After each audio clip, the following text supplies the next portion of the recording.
Then in 1936, he learned that Arnold Schoenberg was in Los Angeles, teaching at the University of Southern California. And Robertson, so he got a certificate or a couple certificates from the conservatory, and then he did a master's degree at BYU. Not specifically in music, but he always felt this compulsion to get degrees, I guess. So he got a master's degree from BYU, but he dreamed of finally getting a PhD, right? So when he found out that Schoenberg was teaching at USC, he thought, this is my chance to get my PhD at USC. And so so he went to Los Angeles and studied with Schoenberg. And my apologies, but I'm going to have to read a little bit at length again. Any information about Schoenberg is going to be interesting to me. The Utahn avidly attended every class and later recounted many vivid anecdotes about the famous composer professor.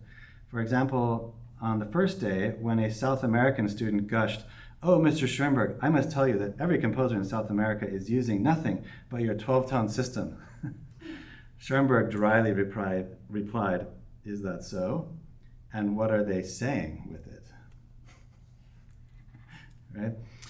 During class, when lecturing to his students, Schoenberg would incessantly pace back and forth, head bent while he spoke.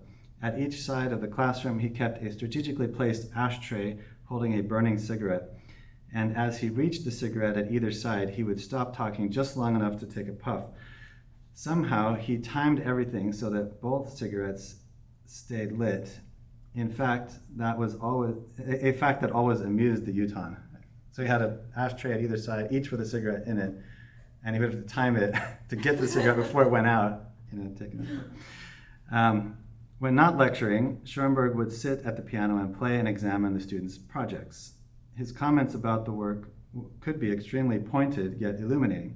One day, while looking over an assignment submitted by one student, he suddenly stopped and asked, "What have you done here?" "I've inverted the theme, Mr. Schoenberg," came the student's timid reply. Whereupon Schoenberg tartly queried, "Have you ever tried to carry a glass of water upside down?" Robertson fared very well with this somewhat imposing professor, and the relationship between the two became one of mutual respect and friendship between composers. Since Schoenberg did at first ask all his students to compose something according to the 12-tone system, Robertson obligingly wrote a few pieces in that idiom and easily satisfied Schoenberg that he had mastered the technique. Thereafter, however, Robertson continued to compose with Schoenberg's approval in his own already well-developed style. So Schoenberg, probably his most famous and most admired piece is Pierrot Lunaire, right? Pierrot Lunaire is, it's based on the Commedia dell'arte, which is like a puppet show that was especially popular in the late 19th century. You'd have these wagons that would go around the countryside to all the little villages, and they'd have puppeteers, and they would do this puppet show and there was always a clown or a harlequin named Pierrot or Petrushka or something like that. And then there was always a female love interest. In Pierrot Lunaire, her name is Colombina. And then there's a third character, so there's always this love triangle, right? And Pierrot loves Colombina, but she loves someone else, and so it's that kind of entertainment, which was very popular at one time. The American version is Punch and Judy. So that's what Pierrot Lunaire is all about, but it takes the puppet show as a starting point. But really it explores the inner psyche of human nature, right? And the other, so Schoenberg was a Viennese composer. The other really famous Viennese person contemporary with Schoenberg, of course, was Sigmund Freud, right? Yeah, and often if you have trauma in your childhood, which I think is kind of inevitable, according to Freud's theory, that trauma will become suppressed in your consciousness to the subconscious level. And so when you do things as an adult that don't make sense or that are hurtful to you or someone else, that's explained by the motivation comes from a subconscious level that your consciousness doesn't have access to it, so your conscious brain doesn't know what's going on down there, but that's the source of the motivation for your behavior. And Schoenberg really explored that kind of idea in his music, and tried to express this sort of hidden inner subconscious feelings of frustration, violence, and this the darker side of human nature, and this piece is really about that. There's some extremely violent things that happen in the course of this piece, some dark fantasies, and Pierrot is Pierrot lunaire, like lunaire meaning lunatic, right? So the lunatic Pierrot. So Schoenberg takes a very dark angle on the puppet show motif, and I wanted to just point that out because later we're going to look at a piece by Robertson called the Punch and Judy Overture. So we're going to see compare and contrast. So keep this sort of creepy sound in your mind.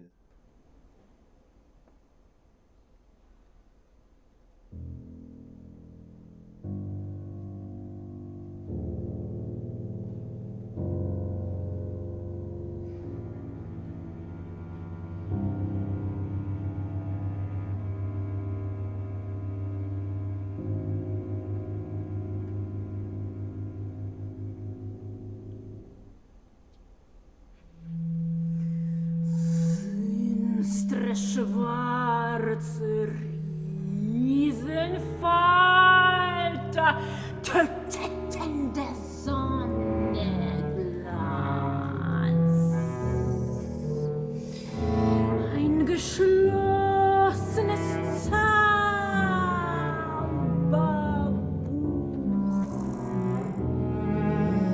ruht der Horizont.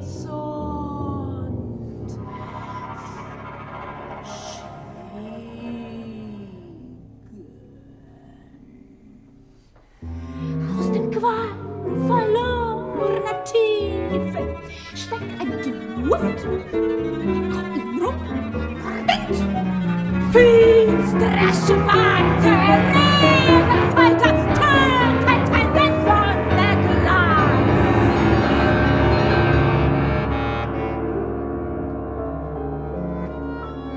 Und vom Himmel Erdenwelt senken sich mit schweren Schwingen unsichtbar die Ungetüme auf die Menschenherzen nieder.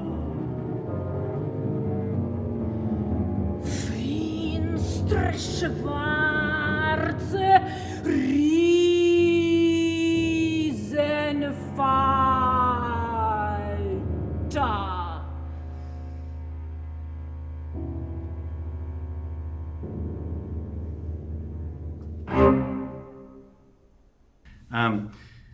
This is the composer that Robertson was so enamored with and wanted to study with. So I just wanted to highlight that because I think a lot of my Mormon viewers, whoever views this video, are going to be Mormons. They're probably going to be shocked to learn that a composer like Leroy Robertson would have been so eager to study with a composer who was writing music like this.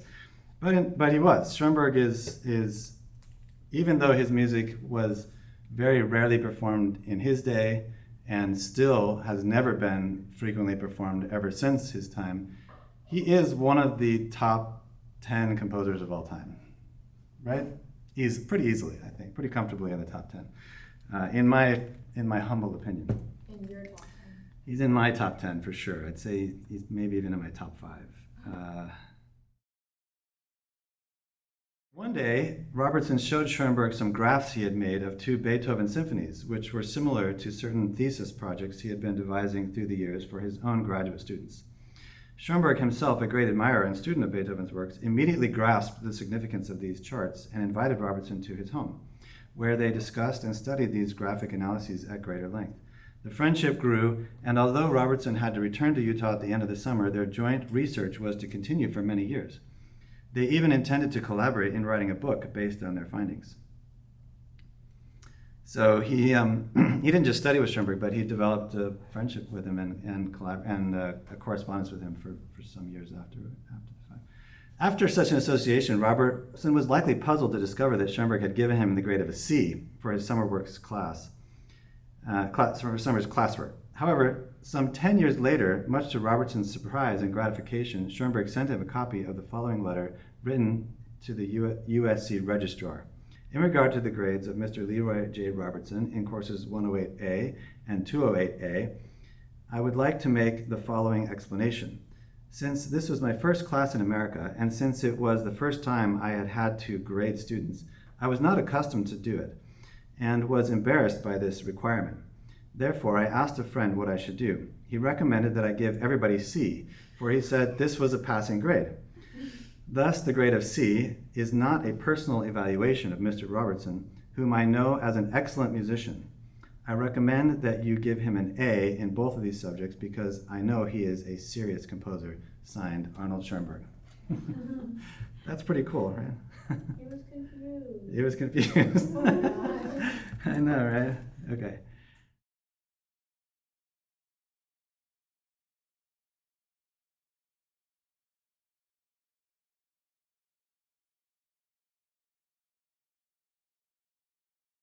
Robertson had started working on an oratorio based on texts from the Book of Mormon.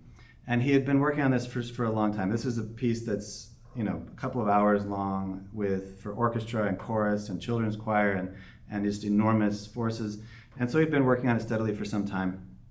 When Robertson was teaching at BYU, he was working on the oratorio, and he was in his advanced theory class and was giving the final exam. And he had given his students one of his own chorale melodies to harmonize. And after they submitted their work, as usual, he went to the chalkboard to show them a few of the possibilities for solving the problems involved. Just as he picked up the chalk, the words of the Lord's Prayer came to his mind, along with the chorale melody.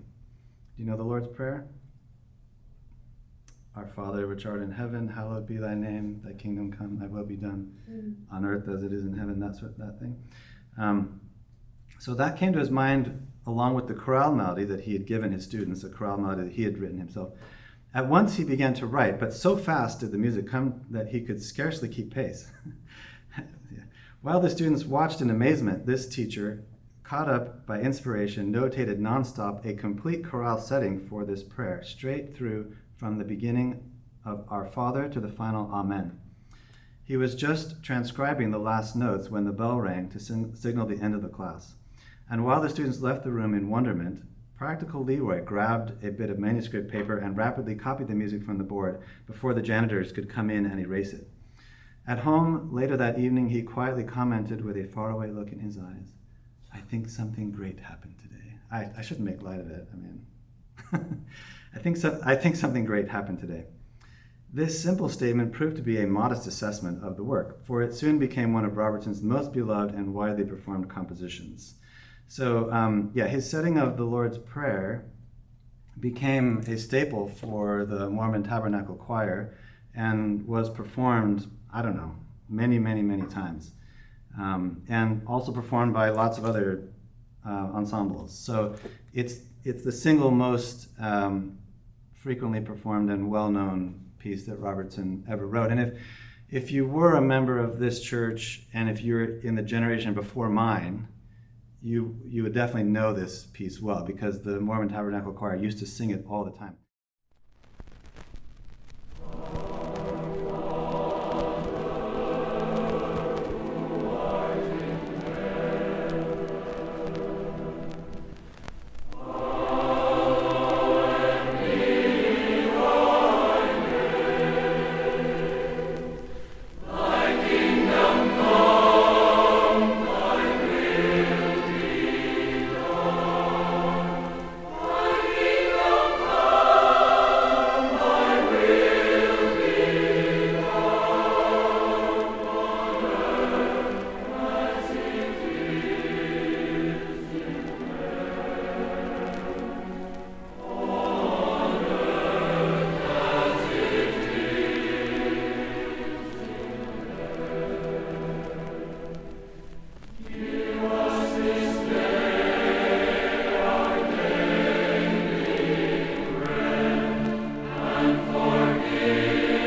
So, and that was a part of the. This was a part of the oratorio in the Book of Mormon. In the Book of Mormon, Jesus, after he is crucified in Jerusalem, makes an appearance in the Americas to the people that were living here at that time, which the Book of Mormon called the Nephites, and when he appears on the American continent, he basically gives the Sermon on the Mount, like from the New Testament, and he gives the Lord's Prayer as well. So that text is in the Book of Mormon as well as in the Bible, and that's why it's in the Book of Mormon oratorio as a sort of as a pivotal moment in that work. So there was a long gap. Robertson wanted to get his PhD. He was interrupted. Finally, in 1946, after the war was over, he planned to resume his studies in California to complete his PhD. Arnold Schoenberg, now in his 70s, was no longer teaching there, but instead Robertson worked with Ernst Toch, not to be confused with Ernst Bloch. Ernst Toch is also sort of a modernist composer, very famous in his day, or well respected anyway. At Christmas time, Leroy left his studies to come home for a short holiday, and then returned to California in early January to complete the first semester, which had been for him a great success. However, he did not remain at USC to pursue his PhD as originally planned, for a pressing composing commitment was calling him back to Utah. Just 1 year previous, in February 1946, Robertson had been told by the LDS Church First Presidency to finish his oratorio from the Book of Mormon and ready it for the church's upcoming 1947 centennial celebration of the Mormon pioneers' arrival in Utah. So the Mormon pioneers first arrived in Utah in 1847. So in 1947, there was a huge celebration, and the leadership of the church asked Robertson to complete his oratorio finally so that it could be premiered at this celebration, right? This assignment had come at a very special and private dinner given for him and Naomi by these august authorities, during which, at their request, Leroy sat at the piano, sang, played, and explained parts of this composition.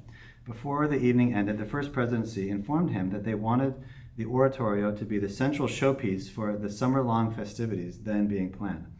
For Leroy to have the church sponsor a performance of his oratorio was a dream come true in many ways, for it showed official recognition for such serious music and of him as a composer. Above all, it meant that this epic work would be heard. And he wrote all this music, this huge orchestra piece and the huge oratorio, without very much expectation that it would ever be played. Because, in Utah, there was no professional orchestra that could handle this kind of music. So he just wrote this stuff, kind of like Ives, in a way, like writing all this music, not knowing when it would be played, not having the resources available.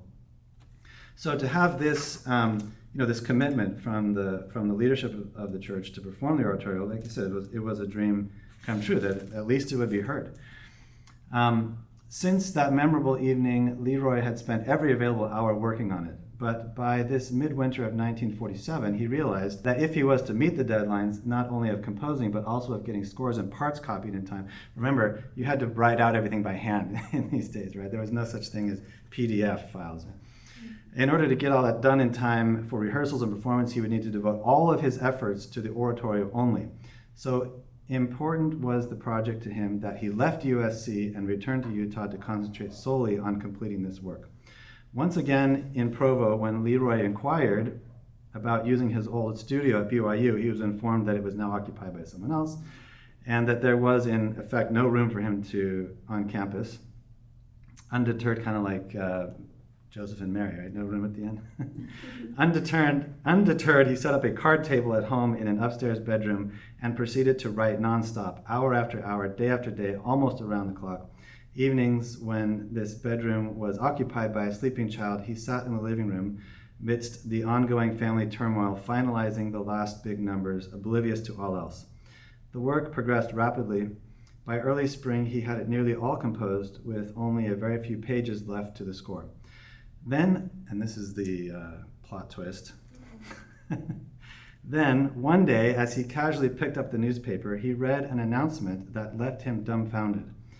The featured work of the forthcoming centennial was to be a musical Promised Valley, with music composed by Crawford Gates, one of Robertson's most gifted students. The oratorio from the Book of Mormon had been replaced, and no one had bothered to inform him. Can you imagine? Okay, now get this. This is the real clincher. He never said a word about his feelings to anyone, not even to Naomi.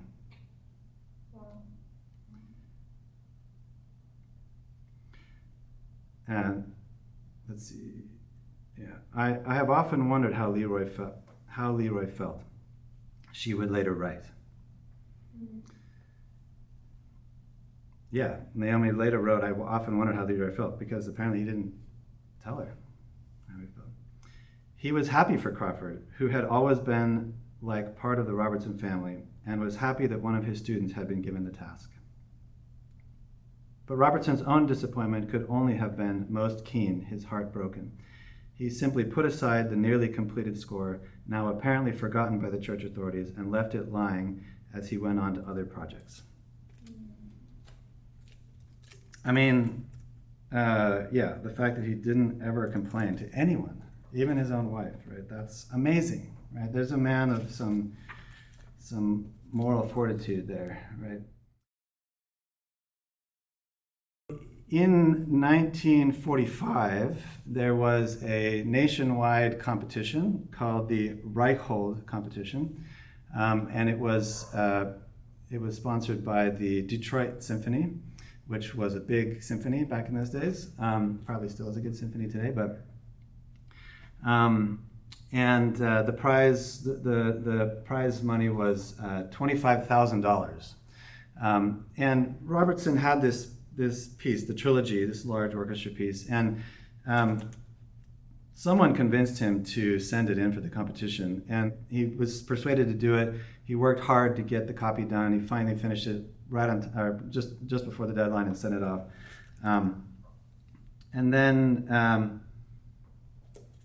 The last two pages of the trilogy hadn't been finished, so he finished them anyway. He sent it off just in time, even pushing himself to the very limit to finish it.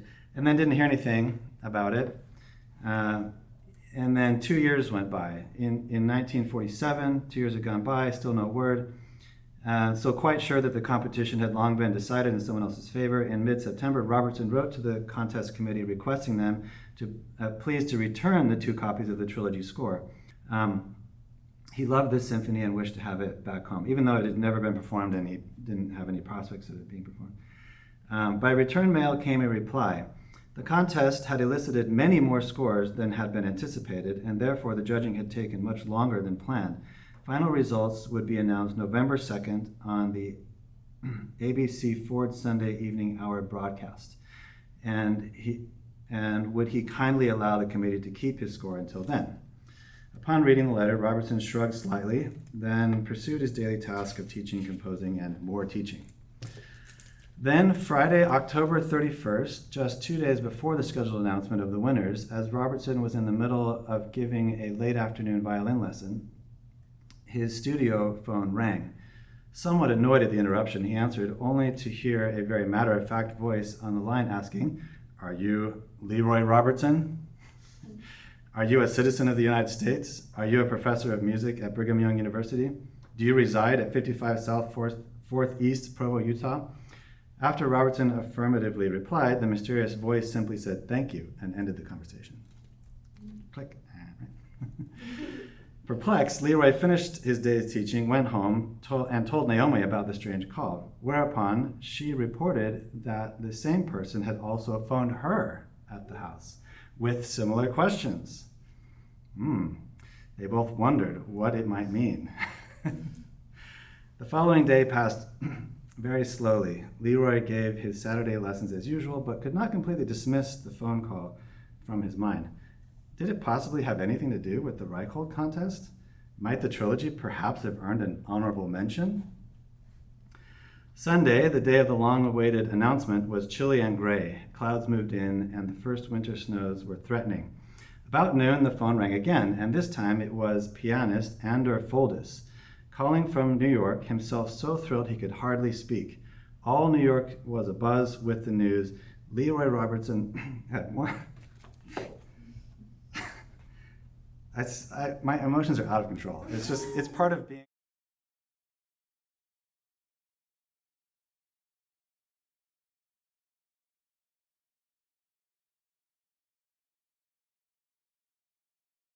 Leroy Robertson had won the Symphony of the Americas award. I guess the award was called Symphony of the Americas. I don't know. Robertson listened in disbelief, could only reply that he had as yet heard nothing official, but he wondered, could Andor be right? The Robertson family, not knowing what to expect and trying to pretend that nothing extraordinary was about to happen, went about their customary Sunday activities. Naomi had to attend the regular afternoon church meeting because, as an officer of the LDS Relief Society, she was scheduled to address the congregation that day. Leroy, however, decided to remain at home. If indeed he was among the winners, he would be notified sometime before the fourth Sunday evening hour, which aired locally at 6 p.m. To make the time pass, he copied manuscripts and paced the floor. A light snow had begun to fall, increasing the tension at 55 South 4th East. You guys enjoying story time? Okay. I'm sorry for reading so much, but I don't know how else to. Okay, then suddenly, at exactly 4 p.m., the big front door knocker banged loudly. Leroy, breathing hard, his lips tightly pursed, steadily walked to the door and opened it to see a shivering Western Union boy standing with a telegram. Himself shaking with emotion, Leroy took the telegram, tore open the envelope, and read, "Please accept my personal and heartfelt congratulations on the occasion of your selection as the first prize winner of the competition for the Reichhold Symphonic Award for the Western Hemisphere. Best personal regards, Henry H. Reichhold." This tall Utah composer, usually so calm and deliberate, could not contain his joy. Literally jumping 3 feet from the ground, higher and faster than anyone had ever seen him move, he shouted, "I won! I won the first prize! I won!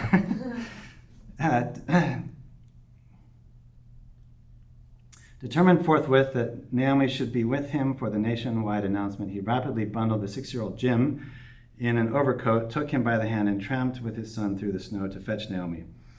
As the little boy trotted along beside his fast-riding father, he asked, "Dad, did the telegram say you won $25,000? "Yes, son," answered Leroy. "Well," Jim continued, "if you get it in nickels, can I have one?" Okay, so he won the big prize, big celebration that night. Everybody was up late. Let's see. Yeah, celebrating past midnight. This is a big deal.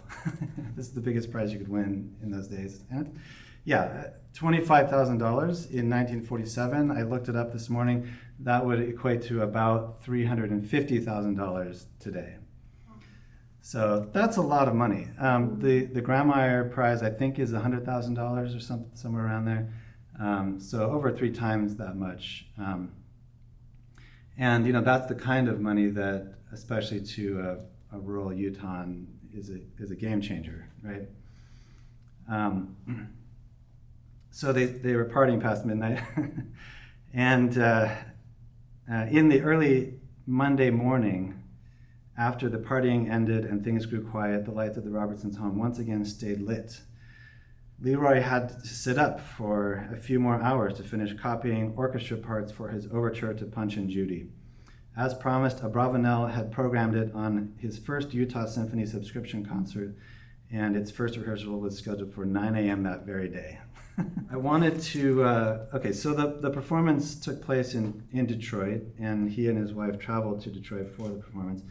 And it was performed on three evenings, and one of the evenings was broadcast, and Robertson was asked to come on stage and say a few words about the piece. And I think this statement is pretty interesting.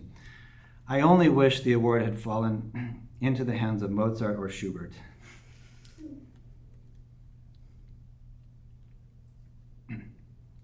right? I mean, that much money to a Mozart or a Schubert would have made a big difference. Since it comes to me, I shall consider it a sacred trust and sincerely hope that the trilogy and other works will measure up to the glorious challenge and responsibility. I'm not going to play the trilogy. It's a big piece, and unfortunately, the only recording that I know of is very bad. It doesn't sound good at all, and so I don't know. I wish we had a better recording of it, so I'm not going to play it. If you're interested, I can put a link in the description. Let me know, and I'll give you the copy that I have of it. Okay, that's it for Leroy Robertson. I'm sorry that as far as the biographical information and a little bit of a taste of his music and the kinds of influences that he had. I promised that I would include a little bit of an analysis in this video, so I'm going to go to that part now.